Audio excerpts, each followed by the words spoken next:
بسم الله الرحمن الرحيم. عن سهل بن سعد رضي الله تعالى عنه قال قال رسول الله صلى الله تعالى عليه وسلم لو كانت الدنيا تعدل عند الله مثل جناح بعوضة ما سقى كافرا منها شربة. رواه احمد والترمذي وابن ماجه. حضرت سہل ابن سعد رضی اللہ تعالی عنہ سے روایت ہے کہ رسول اللہ صلی اللہ تعالی علیہ وسلم نے ارشاد فرمایا، اگر دنیا اللہ کی نظر میں مچھر کے پر کے برابر بھی وقعت رکھتی تو وہ اس میں سے کافر کو ایک گھونٹ بھی نہ پلاتے۔ حضور صلی اللہ تعالی علیہ وسلم نے ارشاد فرمایا، اگر دنیا اللہ کی نظر میں مچھر کے پر کے برابر بھی وقت رکھتی تو وہ یعنی اللہ تعالیٰ اس میں سے کافر کو ایک گھونٹ بھی نہ پلاتا۔ بات سمجھ لیں، لو كانت الدنيا عند الله لو كانت الدنيا تعدل عند الله جناح بعوضة، اگر دنیا اللہ کے نزدیک مچھر کا پر بھی ہوتی ہے، اتنی بڑی دنیا ہے، یہ زمین بہت چھوٹی ہے، اس کے سامنے تو سورج بھی کئی گنا بڑا ہے، کئی ہزار گنا بڑا ہے، پھر کئی ایسے ستارے ہیں جو کہ سورج سے بھی بڑے ہیں، اور پورا نظام شمسی جس کہکشاں کا حصہ ہے وہ کہکشاں اتنی بڑی ہے کہ یہ ہمارا پورا نظام شمسی جس میں 9 یا 10 سیارے آتے ہیں اور ایک سورج آتا ہے، اتنا بڑا نظام شمسی ہے، یہ سارا کا سارا نظام شمسی اس کہکشاں کے مقابلے میں ایسے ہے جیسے ایک گراؤنڈ میں رکھی ہوئی ایک گیند۔ یہ نظام شمسی اتنا چھوٹا ہے، تو یہ ساری کائنات کتنی بڑی ہوگی؟ یہ ساری اتنی بڑی کائنات جو کہ سونے اور چاندی سے لدی ہے، زندگی سے، بہاروں سے، خوشیوں سے بھری ہوئی ہے، اگر اس کی وقعت اللہ کی نظر میں مچھر کا پر بھی ہوتی، یعنی اتنی بڑی کائنات اللہ کے نزدیک مچھر کا پر، جیسے ہمارے سامنے مچھر کا پر میری اور ایک مچھر کے پر کی نسبت لگائی جائے طاقت میں، جسامت میں، عقل میں، قوت میں، سوچ میں، سمجھ میں، تو میری اور آپ مچھر کے پر کی، آپ کی اور مچھر کے پر کی، 10 لوگوں کے اور مچھر کے پر کی کوئی ویلیو ہو نہیں سکتی۔ بھئی کوئی یہ کہے کہ اپنا بچہ مجھے دے دو، یہ مچھر کا پر لے لو، تو کیا کوئی دے گا؟ کبھی بھی نہیں دے گا۔ تو یہ اس سے کہتے ہیں ویلیو، اس سے کہتے ہیں اس کی قیمت۔ تو اگر اتنا بھی ہوتا، کاش کے بات ہمارے دلوں میں اتر جائے، اللہ کے حبیب صلی اللہ علیہ وسلم کی یہ بات کاش کہ اللہ ہمارے سینوں میں اتار دے کہ اگر یہ اتنی بھی وقت ہوتی تو اللہ کسی کافر کو بتانا چاہتے ہیں کہ جس دنیا کے پیچھے انسان اللہ کو ناراض کرتا ہے، جس دنیا کے پیچھے انسان چھپ چھپ کے گناہ کرتا ہے، جس دنیا کے پیچھے انسان سرعام گناہ کرتا ہے، جس دنیا کے پیچھے انسان ظلم کا ساتھ دیتا ہے، اس کی تو اتنی بھی ویلیو نہیں، ایک بال برابر بھی اس کی ویلیو نہیں ہے۔ انسان اس چیز کو اہمیت دیتا ہے جس کی انسان کی نظر میں جس چیز کی اہمیت ہوتی ہے، انسان اس کے لیے وقت نکالتا ہے۔ بڑا ڈاکٹر ہے، اس کے لیے اپائنٹمنٹ لیتے ہیں، محنت کرتے ہیں، کوئی یا جلدی اپائنٹمنٹ 6 مہینے کا ہے تو یا 3 مہینے پہلے کا مل جائے یا 1 ہفتے کا مل جائے، کوشش کرتے ہیں۔ جتنا بڑا آدمی ہوتا ہے اتنی اہمیت دیتے ہیں، جتنا اہم کام ہوتا ہے اس کے لیے اتنی کوشش کرتے ہیں۔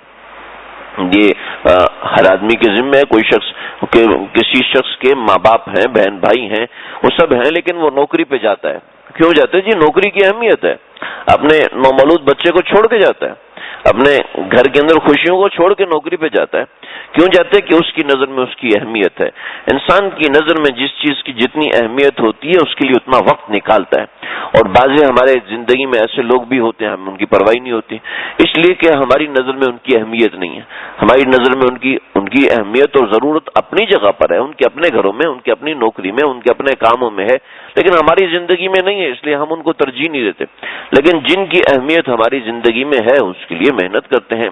بھئی اگر کوئی کہے کہ یہ پنکھا میں تو 50,000 میں بیچوں گا، کوئی بھی نہیں لے گا، اور کوئی کہ بھئی یہ والا اے سی میں 50,000 میں بھیجوں گا، ٹھیک ہے بھائی دے دو، ساری دنیا لے رہی ہے. اے سی کے پیچھے 50,000 کیوں دے رہے ہیں؟ اس لیے کہ اس کی ویلیو ہے. پنکھے کے پیچھے 50,000 دینے کو تیار نہیں. پنکھا بھی کام کی چیز ہے لیکن اس کے پیچھے 50,000 دینے کو تیار نہیں، اس لیے کہ اس کی وہ اہمیت نہیں.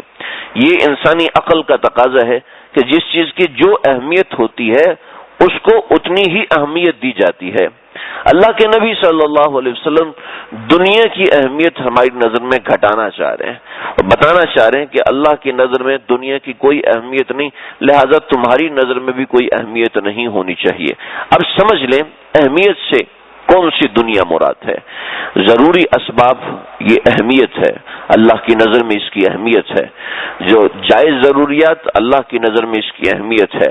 اگر اس کی اہمیت نہ ہوتی تو اللہ کمانے کا حکم نہ دیتے. کسب الحلال فریضۃ بعد الفریضہ. اس سے وہ دنیا مراد ہے جو کہ ہماری ضرورت سے زائد ہے، نمبر 1. نمبر 2 ہمیں لغو و لعب میں ڈالنے والی ہے.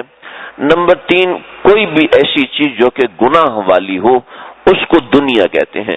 پیسے کا نام دنیا نہیں ہے، روٹی کا نام دنیا نہیں ہے، نوکری کا نام دنیا نہیں ہے، اچھا گھر بنانا اس کا نام دنیا نہیں ہے، اچھی گاڑی خریدنا اس کا نام قطعاً دنیا نہیں ہے.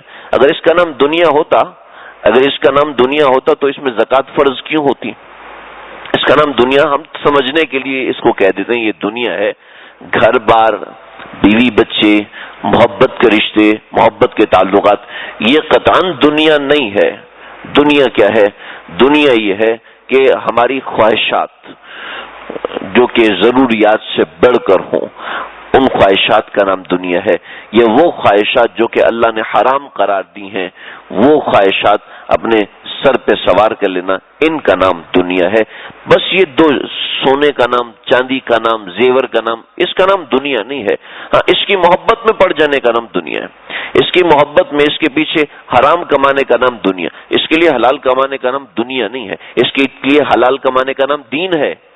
اس کے لیے حلال کمانے کا نام شریعت ہے کہ شریعت کہتی ہے کماؤ، حلال کماؤ.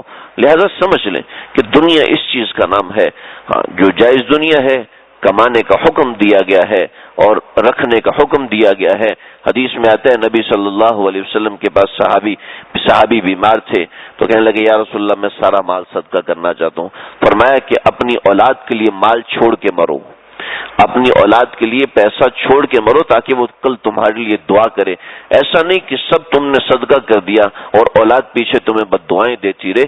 اللہ کے نبی نے منع فرما دیا. کہا یا رسول اللہ میں سارا مال صدقہ کرنا. فرمایا نہیں. کہا یا رسول اللہ آدھا صدقہ کرنا چاہتا ہوں. فرمایا نہیں. کہا کہ یا رسول اللہ تہائی صدقہ کرنا چاہتا ہوں. اللہ کے نبی نے فرمایا ہاں تہائی کر دو لیکن اس سے زیادہ نہیں کہ اپنے اہل و عیال کے لیے چھوڑ کہ ان لنفسک علیک حق ولزوجک علیک حق، کہ تیرے نفس کا تیرے اوپر حق ہے، تیری بیوی کا، تیرے بچوں کا تمہارے اوپر حق ہے. تو سمجھ لیں کہ صرف پیسے کا نام دنیا نہیں ہے، پیسے کی محبت میں پڑنے کا نام دنیا ہے. پیسوں کو گن رہے ہیں اور گن کے بڑھانے کی کوشش کر رہے ہیں، اس کے اندر کوئی سخاوت نہیں، اس کے اندر کوئی محتاجوں کی ضرورت کی فکر نہیں، گھر والوں کی ضرورت کی فکر نہیں. تو یہ چیز خطرناک ہے. اللہ تعالیٰ مجھے آپ کو ہم سب کو سمجھنے کے عمل کرنے کی توفیق دے.